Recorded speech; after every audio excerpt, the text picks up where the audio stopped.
Well, we're finally back on track with decent spooky Twilight Zone episodes. A World of Difference is not even close to my top 50, but it does have one of the most unique premises of the series, and stands out as a fascinating gaze upon self-identity. This episode explores the idea of mental illness, split personalities, and even existential dread of fearing that you are not who you think you are. Sounds fun, right? Well, what's this even about? We follow a successful businessman named Arthur Curtis planning a vacation with his loving family until one day he discovers that his entire life is really just a movie. What? Just when you think we're getting set up for a simple Twilight Zone trip, Arthur's whole world opens up to reveal that he's just a fictional character filming a movie, and his whole life has been a lie. Unfortunately, everybody knew it but him, as he questions what's going on here. The movie makers and his agent inform him that he's really a famous actor named Gerald Reagan, and this film was supposed to save his career. But for some reason, Gerald now truly thinks he's his fictional character, Arthur, and that this actor's life is not his reality, where Arthur/Gerald is soon forced to reevaluate his entire worldview, as he no longer knows who he is. The day I lost my identity. I gotta go. Yep, this episode is a mind screw horror where our protagonist is forced to analyze his reality and figure out his true role, as the baggage of both personas soon overwhelms him, making our protagonist and those around him question his sanity. This is a very eerie, subtle horror, as it raises some interesting topics and thoughts over whether or not we truly know our lives or who we are, as Arthur/Gerald is forced to confront some harsh obstacles, but never gets a clue what to believe in. The terror all surrounds our existential dread of the unknown, and how we can sometimes feel unsure we know who we want to be, or if life itself deceives us. His agent updates him on his stats that Gerald Reagan is on a downward spiral in his acting career, struggles with alcoholism, and has a bitch ex-wife demanding loads of money from their divorce settlements. What a pathetic fucking man! All the people in Gerald's realm theorize that the actor has had a mental breakdown and is imagining himself as the well-off Arthur Curtis character to escape from his grim reality. But he's gotten so lost in character that he no longer believes he's his real persona, the washed-up fading star Reagan. My place in history is debatable. Of course, Arthur/Reagan questions all of this and outright refuses to believe this is real, as he explores both his backgrounds to uncover the true answers. Unfortunately, all the people around him, including his whore ex-wife and caring agent, all try to convince him he's Gerald, and that the cruel reality is he has to accept it. This episode does have a legit solid eeriness to it, and feels like a truly captivating, subtle horror story, as it explores our fears of existential worry, like not knowing who you really are, if anything you love or did ever matters, or losing your identity in favor of a new one that you can't fit into. It's quite deep cosmic horror. You do truly feel pity for Arthur/Gerald, as his actor does a dang good job at desperately trying to convince himself that he knows what his life is, and refuses to accept that he's a lie. I'd like to have the telephone number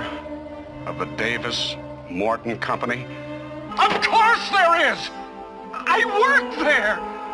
I've worked there for the last 7 years! Marion Curtis, 33, can manage a house and family and still have ample... Stop it!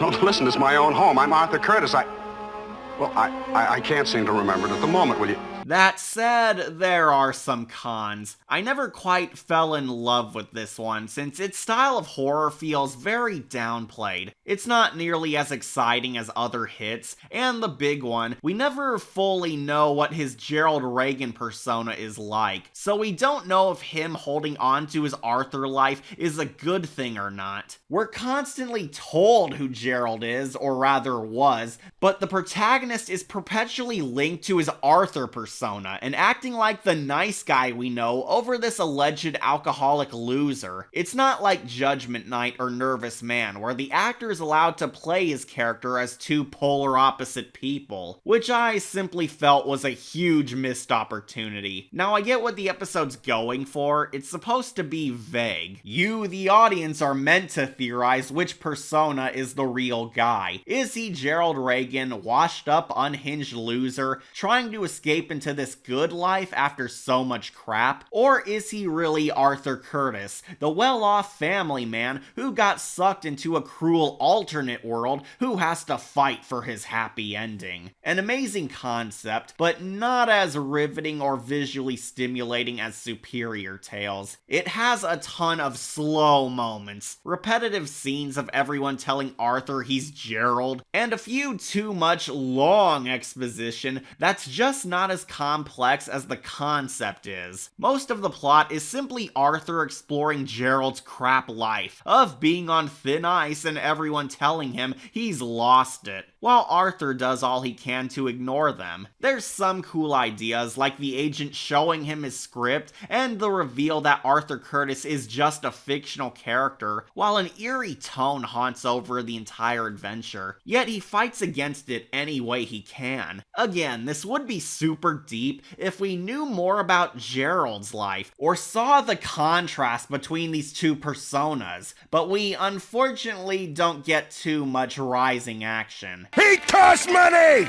Eventually, Arthur finds himself running away from all these folks under belief that this isn't his realm, where he ultimately returns to the movie studio to read the Arthur script. All of a sudden, out of nowhere, he at last jumps back to his original world as Arthur, where the characters claim he disappeared for a while. But Curtis now fully embraces this life as his reality, and quickly leaves on vacation with his loving fam ASAP, where our twist ending reveals back in the acting world, Gerald has vanished and nobody can find him, as we see a shot of Arthur's script now rewritten. An airplane is last seen taking off, implying that Arthur got the life he desired. Overall, I thought this was fine. It tried to salvage the concepts and twist ending of the 16mm shrine, but the story and drama have never blew me away because of how slow and simple it felt. It's another slow burn story with a pretty mild boom, which is why I see it didn't rank higher among the Zone fans. The premise alone is what carries this episode, as it is super creative and thought-provoking. So good that this inspired The Truman Show, which in my opinion granted this idea way more justice over its roots. There's some trippy horror here, strong performances, a solid mystery, great use of vagueness, eerie music, and a rare happy ending for a horror show. Sadly, it's held back by a sluggish pacing, drab exposition scenes, less visual flair compared to the big names, and a total mind screw ending that tries to go for scary when it should have aimed for a more emotional climax. I give it a silver skull. So okay, it's average. I honestly would recommend watching it, since I think some might get a jolly kick out of the movie gimmick and loss of identity stuff, but will warn you that it's no Maple Street or Nervous Man. A World of Difference has an intriguing draft, but could use some rewrites to break out as a bigger blockbuster. The only information you have about Arthur Curtis